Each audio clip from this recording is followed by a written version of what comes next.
Hi, it's Maria Villaseñor with My Lead Pro.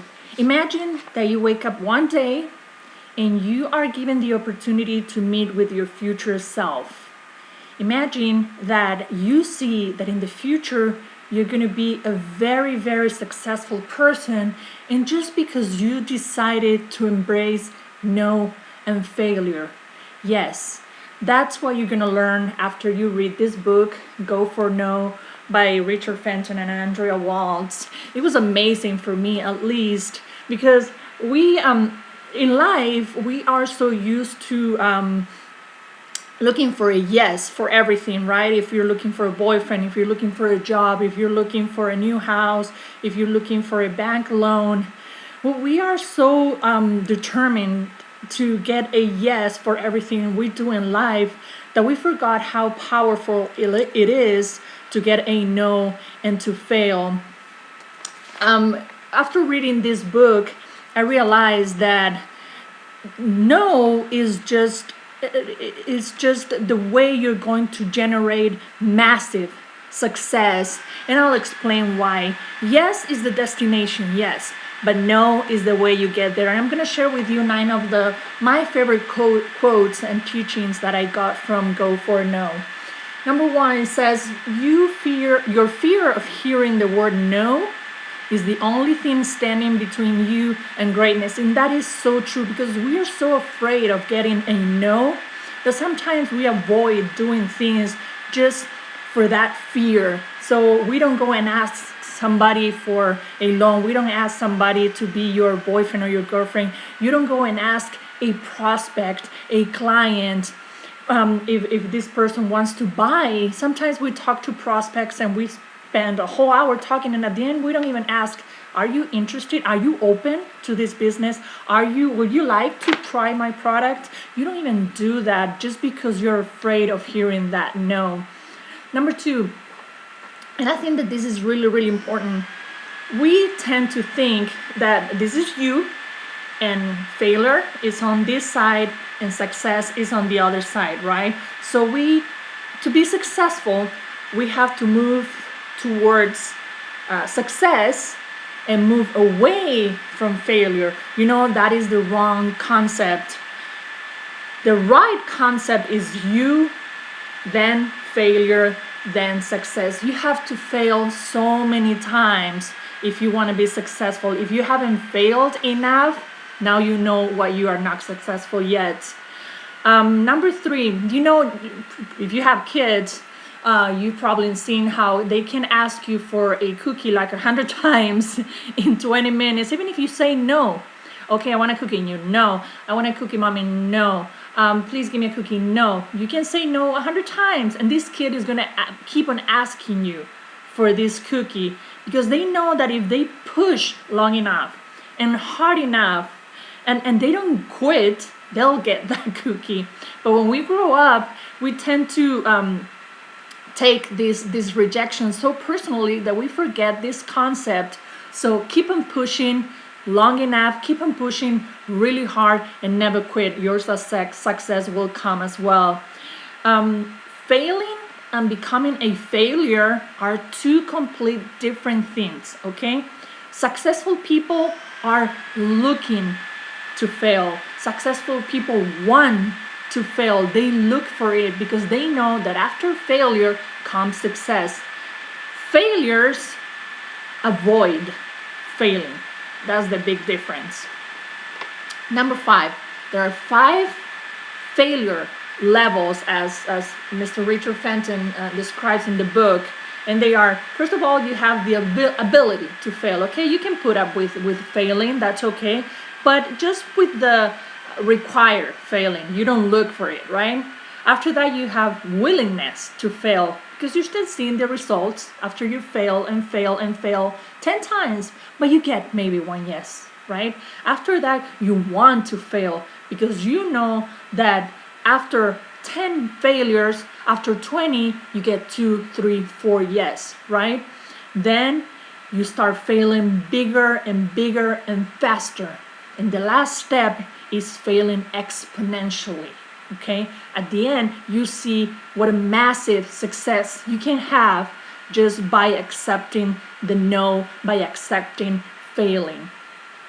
Number 6, do something every day that scares you. This is so important because we tend to stay in our comfort zone because we are so afraid of that rejection that we don't do what really scares us. Okay, and that's the difference between a successful person and a non-successful person, because successful people are very courageous. So even they're afraid too.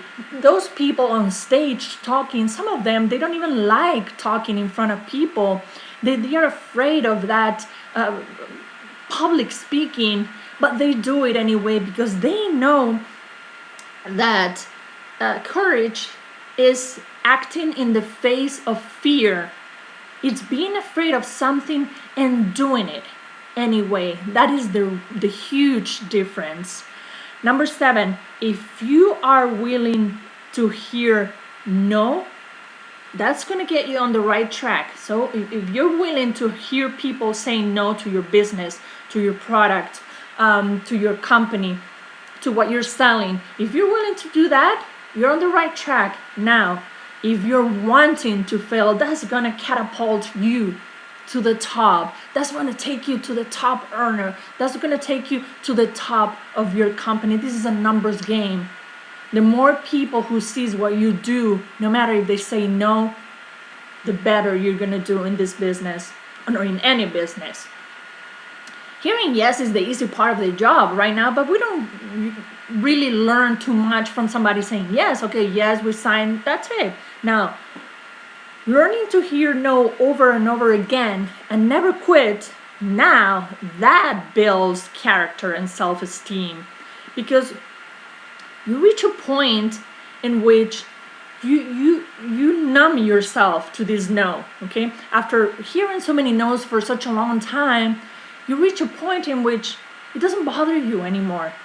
You actually look for more no's because you know what comes after 10 no's. You know that a yes is after that. So you look for those no's more and more every day. So think about that. Think about, for example, if you have a goal this week of reaching 10 people, or signing 10 people to your company, or having 3 customers this week. Imagine that you reach that goal on Tuesday. Okay, imagine that today is Monday and you reach that goal tomorrow. What are you gonna do after that? Most people, what they're gonna do is they're gonna sit back, relax, and say, all right, I did it, right? That's what we usually do. But imagine if your goal was, I'm gonna go for 20 no's this week. And same scenario, tomorrow you reach 3 customers. What are you going to do? You're not going to be able to stop. You have to continue because you haven't reached your goal of getting 20 no's. So you're going to keep on going and going and going, right? Until you get those 20 no's. But in the process, you're going to go from 3 yes that you got on Tuesday to maybe 6 or to maybe 10. Because after a few no's comes the yes, okay? And the last thing that I learned from this book is no doesn't mean never, right? Sometimes we take that no like, oh my God, so he said no, so I lost this person forever. And that is not true. An example is Alan Breed. If you don't know who Alan Breed is the person who invented the airbag. It took Alan Breed 20 years to get Congress to pass a law mandating the use of the airbag, okay? 20 years to do that. But that's not it. It took him another 10 years to make his first big sale. And that was in 1995. So it took him 30 years to sell his first airbag. Okay, but that year in 1995, he made $120 million in 1 year. And you might say, well, but he didn't make any money for 30 years. You know what? That's wrong. He made 11,000. He made money every month. He decided to accept a no. And after those 30 years, do you know the feeling of knowing that you're leaving all that to your future generation, to your kids, to your grandkids, to your grandkids? I would love to have that feeling. So if I have to go for my goals for 20, for 30 years, that is okay, because I'm going to be leaving that to my children. And that will be my best achievement in life. So I hope you liked this video. I hope you got some value. Think about getting no in a different way. Go for it every day. Go and set a goal. Go and say, okay, I'm going to go for 5, 10, 20. It depends on how big you want to go. 10, 20, 30 no's a day, a week. And you'll see how that is going to explode your business. I really hope that you liked it. If you did, please like, comment, or share it in your favorite social media, and I'll see you very soon. Bye-bye.